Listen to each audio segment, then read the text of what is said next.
வணக்கம் நண்பர்களே. வாழ்க்கைங்கிறது ஒரு பயணம், அது ஒரு முடிவல்ல. உலகம் ஒரு புத்தகம், அதுல பயணம் செய்யாதவங்க அந்த புத்தகத்தோட ஒரு பக்கத்தை மட்டும்தான் படிச்சவங்கன்னு அர்த்தம்.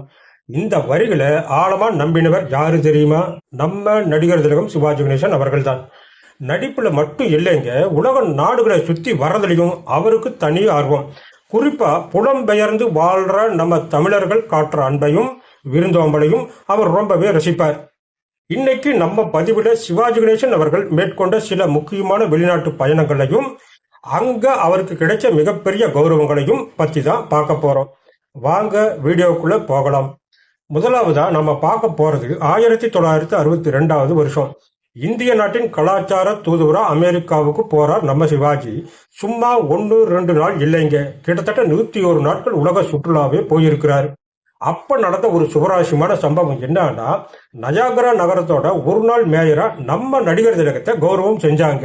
இதுல என்ன விசேஷம்னா, இந்திய பிரதமர் ஜவஹர்லால் நேருவுக்கு அப்புறமா இந்த கௌரவத்தை வாங்கின ஒரே இந்தியர் நம்ம சிவாஜி கணேசன் மட்டும்தான்.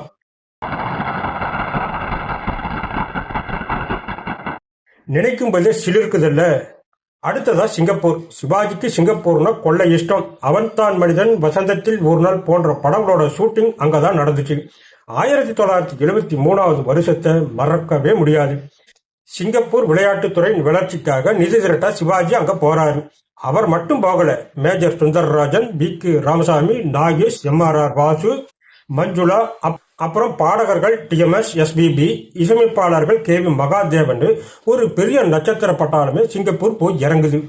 சிவாஜி கணேசனின் காட்சி, உங்கள் வாழ்நாளில் ஒரு காட்சி அப்படின்னு பத்திரிகைகள் எல்லாம் விளம்பரம் பண்ணினாங்க.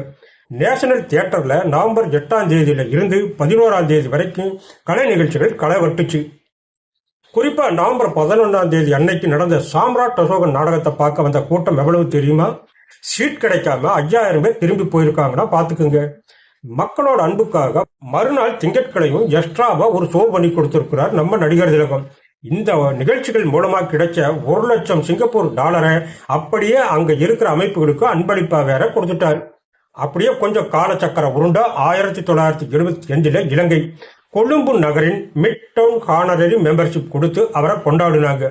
அடுத்த 1976 மொரீஷியஸ் நாடு, அந்த நாட்டின் 8வது சுதந்திர தின விழாவுக்கு சிறப்பு விருந்தினரே நம்ம நடிகர் திலகம் சிவாஜி தான். அதுல ஹைலைட் என்னன்னா, மொரீஷியஸ் நாட்டின் அப்போதைய பிரதமர் சர் சிவு சாகு ராம்கோலம் அவர்களே நேரில் வந்து ஏர்போர்ட்ல நம்ம சிவாஜியை வரவேற்றார்.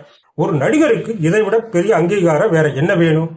மீண்டும் Singapore. 1990 November 4 Singapore Indian movie news பத்திரிகை சிவாஜிக்கு வாழ்நாள் சாதனையாளர் விருது கொடுக்கறாங்க. இடம் சிங்கப்பூர் இண்டோர் ஸ்டேடியம். டிக்கெட் விற்பனை ஆரம்பிச்ச சில மணி நேரத்துல எல்லாமே காலி. மக்கள் கூட்டம் தாங்க முடியாம ஸ்டேடியத்தோட பின்பக்கத்துல இருந்த 3000 சீட்டுகளையும் திறந்து விட்டுட்டு அதுக்கும் டிக்கெட் போட்டாங்க. அதுவும் 2 மணி நேரத்துல வித்து தீர்ந்துருச்சு. மொத்தம் 12,000 ரசிகர்கள் முன்னாடி நடந்த அந்த விழாவை த பிகெஸ்ட் இந்தியன் ஷோ அப்படின்னு இந்தியாவின் ஆஸ்கார் நிகழ்ச்சின்னு பத்திரிகைகள் கொண்டாடின. ஆனா அந்த விழாவில தான் ஒரு சோகம் நடந்துச்சு. மேடையிலேயே நம்ம சிவாஜி சார் மயங்கி விழுந்துட்டார். அப்புறம் சிகிச்சை எடுத்துக்கிட்டு நாடு திரும்பினார். அதுக்கப்புறம் 1991 யாருக்கும் தெரியாம சிங்கப்பூர் போனப்ப கூட மீடியாக்கள் அவரை விடல. தி ஸ்ட்ரைட் டைம்ஸ் பத்திரிகை அவர் தேடி பிடிச்சு பேட்டி கூட எடுத்தாங்க.